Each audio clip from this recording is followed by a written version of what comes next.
بسم اللہ الرحمن الرحیم. ناظرین السلام علیکم. پروگرام کیو ڈی وش شاہ ندیم احمد کے ساتھ آپ کا میزبان حاضر خدمت ہے. ناظرین، بھارت کا مقبوضہ کشمیر پر ناجائز قبضہ ہے اور عرصہ دراز سے مظلوم نہتے کشمیر پر ظلم و ستم ڈھائے جا رہا ہے. مقبوضہ کشمیری عوام اپنے آزادی کی جد و جہد ہر ظلم و ستم برداشت کر رہے ہیں. پاکستانی عوام کل بھی آزاد کشمیری تحریک آزادی میں کشمیری عوام کے ساتھ تھے، آج بھی ان کے شانہ بشانہ کھڑے ہیں. پاکستانی عوام کشمیری بھائیوں کی قربانیوں کو بھولے ہیں، نہ ہی بھولنے دیں گے. مقبوضہ کشمیر کی آزادی کی تحریک کل بھی جاری تھی، آج بھی جاری ہے. بانی پاکستان نے کشمیر کو پاکستان کی شہرک کہا اور شہرک ہر صورت مل کر چھڑائیں گے. 5 فروری قومی یکجہتی کشمیر کے موقع پر پاکستانی عوام مقبوضہ کشمیری بھائیوں کو یہ پیغام دیتے ہیں کہ جدوجہد آزادی میں پاکستانی عوام ہمیشہ کی طرح اپنے کشمیری بھائیوں کے شانہ بشانہ ہر قربانی پیش کرتے رہے ہیں اور کرتے رہیں گے.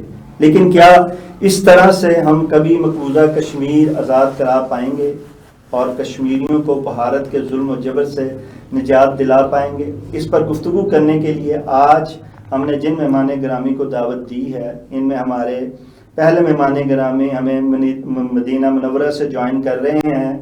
آپ کے جانے پہچانے ہیں، سینئر صحافی ہیں، کالم نگار ہیں، تجزیہ کار ہیں، روحانی اسکالر ہیں جناب علامہ عظیم جی.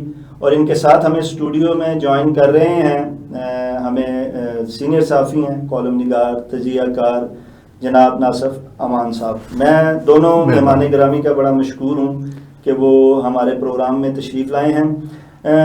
پروگرام کا آغاز ہم علامہ عظیم جی سے ہی کرتے ہیں. علامہ عظیم جی، آپ نے کشمیر کاز پر یو کے میں بہت زیادہ کام کیا ہے، بلکہ اگر کہا جائے تو کشمیر کی کاز پر جو آغاز ہوا یو کے میں، اس میں آپ سر فہرست لوگوں میں شمار کیے جاتے ہیں.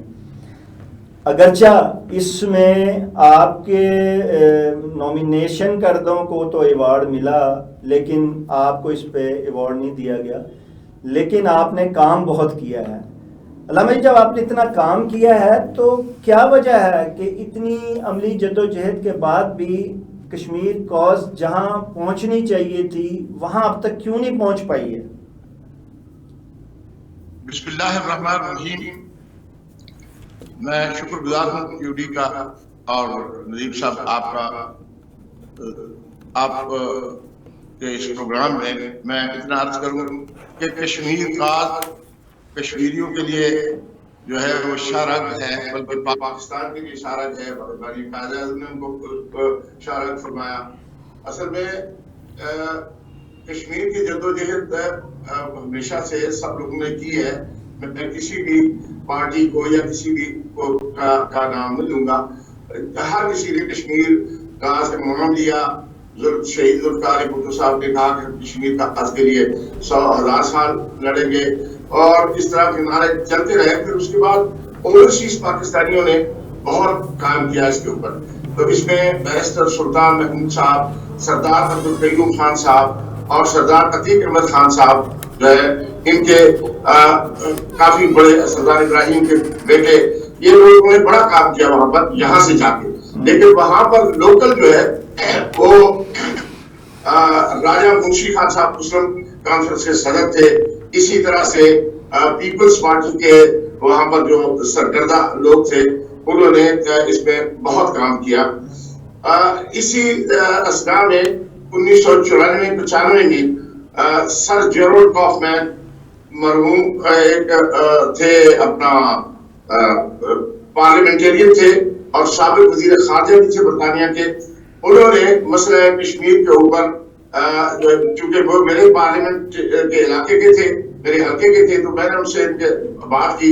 تو انہوں نے کہا کہ ہم جموں کشمیر کا مسئلہ جو ہے وہ پاکستان کے بیہاف پہ نہیں لڑتے، بلکہ کشمیریوں کے بیہاف پہ اگر مسئلے کو اٹھائیں گے تو پھر دنیا اس کو کرے گی. تو پھر ہم نے کیا کیا کہ ایک تنظیم بنائی، justice for Jammu and Kashmir. یعنی اس میں صرف مسلمان نہ ہوں گے، برہمن جو ہے وہ بھی، ان کے بھی اگر کوئی حقوق ہیں تو ان کا بھی حقوق کا تحفظ کیا جائے گا.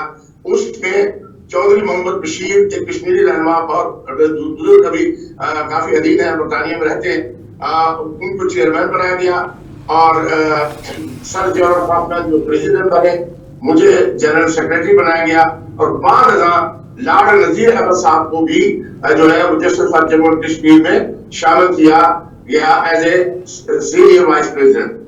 تو یہ جدوجہد جو ہے وہ اس طرح سے ہوئی کہ میرے نام سے ایک خط as a general secretary for justice for Jammu and Kashmir لکھا گیا. تمام جتنے بھی لیبر پارٹی کے حلقے کے لوگ تھے ممبران پارلیمنٹ کو لکھا گیا خط اور پھر سب نے اس کی تائید کی ماسوات 2 حلقوں کے. اس میں ایک ہمارے مسلمان ہی تھے پاکستانی تھے ایک ان کا وہ اس وقت دنیا میں نہیں ہے تو ایک اور ہندو تھے. باقی اس کے علاوہ 670 جو ہے وہ حلقوں سے باقاعدہ اس کی تائید ہوئی. پھر یہ برائٹن میں کانفرنس ہوئی تھی اور برائٹن کانفرنس میں الحمدللہ اس وقت پیپلز پارٹی کی گورنمنٹ تھی اور بیرسٹر سلطان محمود صاحب اس وقت غالباً وزیر اعظم تھے آزاد کشمیر کے تشریف لائے تھے.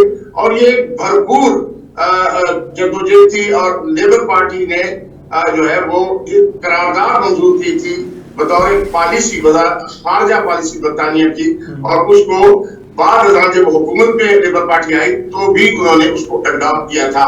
لیکن وہ پھر ہمارے پاکستان کی سیاست انڈیا کی سیاست کی نظر ہو گئی وہ اس کا میں پھر ذکر کروں گا انشاءاللہ. اچھا ناصر صاحب جیسے کہ علامہ صاحب نے کہا ہے کہ وہاں ہر جگہ جو ہے وہ جدوجہد ہر پارٹی نے ہر دور اقتدار میں کوشش کی ہے کہ اس کاز کو جو ہے وہ آگے لے کے چلا جائے. بات وہیں پہ آ جاتی ہے کہ جب اتنی جدوجہد ہوتی رہی پھر کیا وجہ ہے کہ اب تک جو ہے کہا جاتا ہے کہ ہم اس کے کنارے پہ پہنچتے رہے. ہر دور میں دیکھیں مشرف صاحب کے دور میں دیکھیں نواز شریف صاحب کے دور میں دیکھیں. کیا وجہ ہے کہ یہ ہم کشمیر کا جو مسئلہ ہے ہمارا مین مسئلہ ہے اس کو ہم حل نہیں کر پا رہے ہیں؟ بہت شکریہ جناب شاہد ندیم صاحب. پہلے تو شہدائے کشمیر کو سلام, کشمیریوں کی جد و جہد کو سلام. شاہد صاحب جد و جہد کی کوئی لمٹ نہیں ہوتی. تاریخ ہمیں بتاتی ہے کہ اس کی کوئی لمٹ نہیں ہے. آپ یورپ کی مثال لے لیں, یعنی جد و جہد کے حوالے سے میں بات کر رہا ہوں, وہ صدیوں بعد وہ جو اپنی کچھ اچیو کر سکے تھے یا ان کے جو کوئی خواہش تھی کوئی پروگرام تھا اس میں کامیاب ہو سکے تھے. تو جد و جہد جاری ہے. ٹھیک ہے, پاکستان کے اندر آپ دیکھ لیں آج پورا دن جو ہے نا ابھی تک جو ہے نا قومی یکجہتی کے ریلیاں نکالی جا رہی ہیں, جلد سے سیمینار وغیرہ ہو رہے ہیں. تو یہ بھی اس جد و جہد کا حصہ ہے. ٹھیک ہے, اور جو کر رہے ہیں کشمیری وہ تو ایک بہت بڑی جد و جہد ہے. وہ تو قربانیاں دے رہے ہیں اس میں اور بہت کچھ انہوں نے کھویا ہے. ظلم و ستم کے پہاڑ ان پر توڑے گئے ہیں. تو یہ طاقت کے ذریعے جو بھارت کر رہا ہے میں سمجھتا ہوں کہ اس میں وہ کامیاب نہیں ہو سکے گا. اس لیے کہ جب ذہنوں میں نفرت پیدا ہو جاتی ہے اور وہ ظلم و ستم کی وجہ سے ہو تو وہ کسی طاقت کے ذریعے اسے دبایا نہیں جا سکتا یا ختم نہیں کیا جا سکتا. لہٰذا میں سمجھتا ہوں کہ بھارت کو یہ سمجھنا چاہیے کہ یہ جو مسئلہ ہے کشمیر کا مسئلہ ہے یہ ایسے نہیں حل ہوگا. وہ جو بھی وہ کر رہا ہے اپنے قانونی اعتبار سے کوئی ترمیم کیا وہ پارلیمنٹ میں اس نے قرارداد منظور کروائی, ایسے تو نہیں ہوگا. جب تک وہ لوگ اسے قبول نہیں کرتے اس قرارداد کو تو مسئلہ تو وہیں کا وہیں ہے. اور پاکستان کے اندر جب آپ دیکھ رہے ہیں کہ جب ریلیاں نکالی جا رہی ہیں اور ہم اسے شہر کے پاکستان کہہ رہے ہیں تو وہ مسئلہ جو ہے نا جوں کا توں رہے گا. لہذا میں سمجھتا ہوں کہ بھارت کو اقوام متحدہ کی قراردادوں کے مطابق عمل کرنا چاہیے اور یہ اس میں وہ جتنے مرضی ظلم ڈائے میں سمجھتا ہوں وہ اسے کوئی کامیابی نہیں ہوگی. لہذا اپنے علامہ صاحب نے تو تاریخ بیان کی ہے بڑی خوبصورت انداز میں. تو تاریخ بھی جو ہے وہ بھی بتاتی ہے کہ ہمارے جو جتنے بھی مطلب اس حوالے سے گفتگو ہوئی، مذاکرات ہوئے، وہ اس میں کوئی غلط بات نہیں تھی. وہ کشمیریوں کی جو خواہشات ہیں، ان کا جو ایجنڈا ہے، اس کے مطابق ہوئے ہیں. اور جب وہ نہیں چاہتے انڈیا کے ساتھ رہنا، ٹھیک ہے، تو انہیں آزاد کیا جائے، انہیں حق خود مختاری دی جائے. تو اس میں کیا ہے؟ اچھا علامہ صاحب، 77 سال پہلے جو تھا وہ انڈیا نے وعدہ کیا کہ جناب ہماری جان جو اقوام متحدہ میں کہا کہ ہماری جان ان آزادی کے متوالوں سے چھڑائی جائے، اور ہم جو ہیں یہ یہاں حق خودارادیت ان کو دیں گے ووٹ کے ذریعے، اور جو وہ یہ چاہیں گے ہم وہ کریں گے. لیکن اس کے بعد وہ بھاگ گیا، اور ایسا بھاگا ہوا ہے کہ بھاگنے کے بعد اب وہ صرف بھاگنے پر نہیں رہا، اب تو وہ جبر پر آ گیا، ظلم پر آ گیا، اور سارے جو قوانین ہیں بین الاقوامی ہوں یا اپنے ہوں، ان کو رونتے ہوئے اس نے جو ہے اس پر ناجائز قابض ہو گیا. اب جب وہ اتنے عرصے سے قابض ہے، اور ہم لوگ جو ہیں بیسک یہ ہے کہ ہمیں یکجہتی کشمیر تو مناتے ہیں ہر سال، اب بھی منا رہے ہیں، بڑے جوش و خروش سے جھنڈیاں بھی اٹھاتے ہیں، جھنڈے بھی اٹھاتے ہیں، اور جناب مشلیں لے کر ہم آزادی کے نعرے لگاتے ہیں. لیکن عملی طور پہ ہمارے جو حکمران ہیں، کیا آپ سمجھتے ہیں کہ وہ اتنی جد و جہد کر رہے ہیں، کشمیری جو قربانی دے رہے ہیں ان کے کندھے سے کندھا ملا کے، کہ وہ آزادی جو ہے دور جانے کی بجائے قریب آ جائے؟ شکریہ صاحب. دیکھیے میں آپ سے عرض کروں، پاکستان کی سیاست جو ہے وہ الجھاؤ کا شکار ہے. پاکستان کی سیاست دباؤ کا شکار ہے. پاکستان کی سیاست جو ہے وہ وڈیرا شاہی، جاگیرداری نظام اور فوجی کریسی، میں اس کو بیوروکریسی اور فوجی کریسی کے زیر اثر ہے، جس کی وجہ سے ان کے جو ہے نا اشارے اور ان کی جہتیں تبدیل ہوتی رہتی ہیں. تو بات یہ ہے کہ مسئلہ کشمیر تو پاکستان کی اساس ہے، پاکستان کے لیے شہرگ ہے.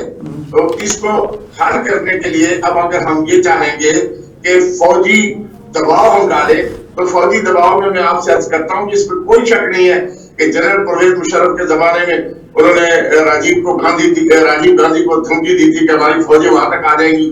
تو میں بھی سمجھتا ہوں کہ اس وقت امن کے لیے ہندوستان نے بات کرنی تھی کہ ان کو چپ کرا دو. بات یہ ہے کہ ہم نے اپنے وجود کو، اپنے پاکستانی قومی استحکام کو کا شرارہ بکھیرا رکھا، اور کبھی نہیں سمجھا کہ ہمارے ساتھ جو دشمن ہیں وہ ہماری صفوں کے اندر موجود ہیں، اور وہ قومی یکجہتی، پاکستان کی قومی یکجہتی کو نقصان پہنچا رہے ہیں. تو اس لحاظ سے کشمیر کا کو نقصان پہنچ رہا ہے. میں آپ سے عرض کروں کہ مسئلہ کشمیر لیڈروں کے سوا بلوچستان میں اور سندھ میں اتنا زیادہ اہمیت نہیں رکھتا. اور اسی طرح سے جنوبی پنجاب میں بھی مسئلہ کشمیر جو ہے، اس کی وجہ یہ ہے کہ لوگ اپنی زبانوں کے اس چکر میں پڑے ہوئے ہیں، اور ہماری قومی یکجہتی ہو نہیں سکی، ہماری سوچ جو ہے وہ صحیح ایک سمت کی طرف بڑھ نہیں سکی.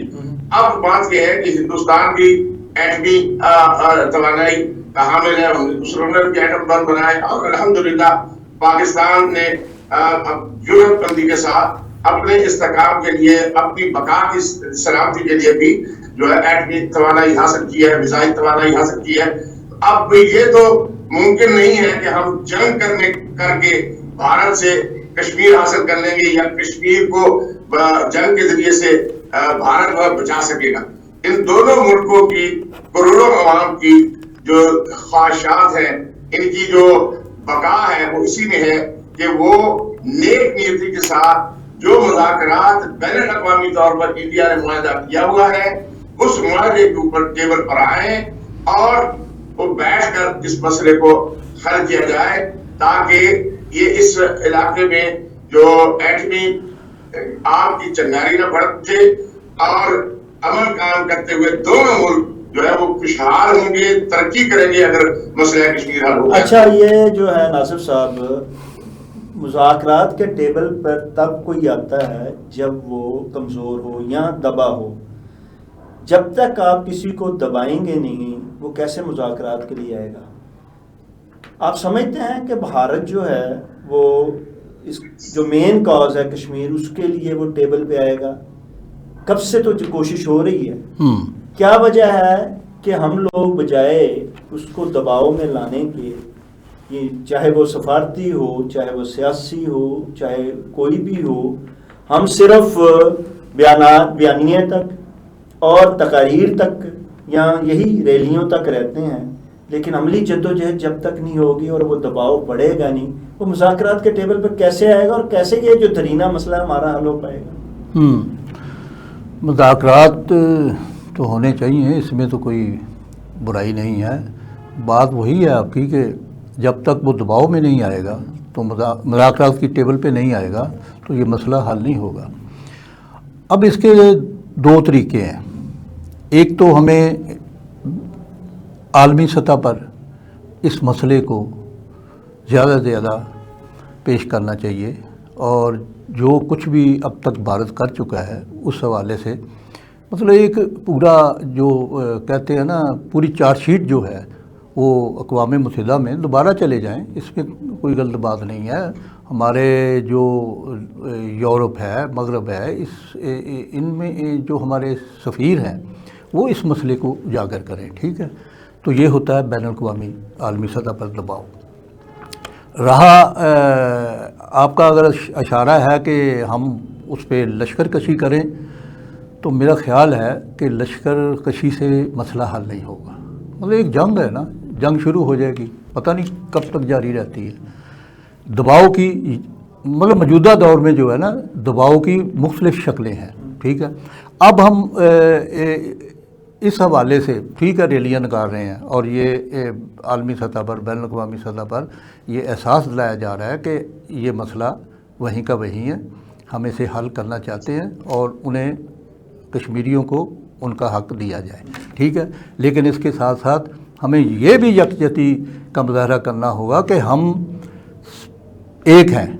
اپنے ملکی حوالے سے جتنے بھی مسائل ہیں یا کوئی بھی ہمارے اندر کوئی خلا ہے، ہم اس کو دور کرتے ہوئے اس حوالے سے ہم ایک ہیں.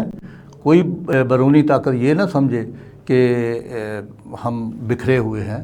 ٹھیک ہے، ایک منٹ.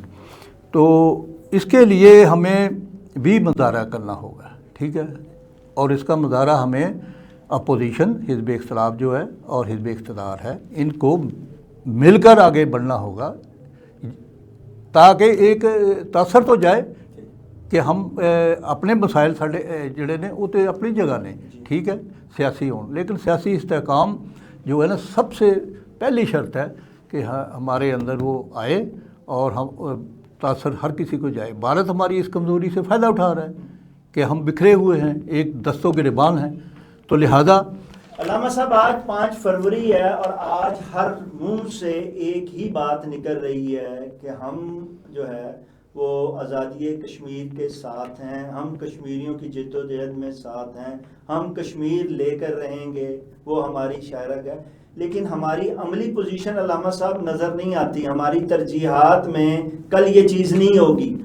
ہم امریکہ کی طرف دیکھتے ہیں اقتدار لینے اور اقتدار گرانے کے لیے، لیکن کبھی امریکہ کے لیے جانب اس نظریے سے نہیں دیکھتے ہیں یا اس کاز کو لے کر نہیں ان کے پاس جاتے ہیں کہ یہ ہمارا درینہ مسئلہ حل کروایا جائے.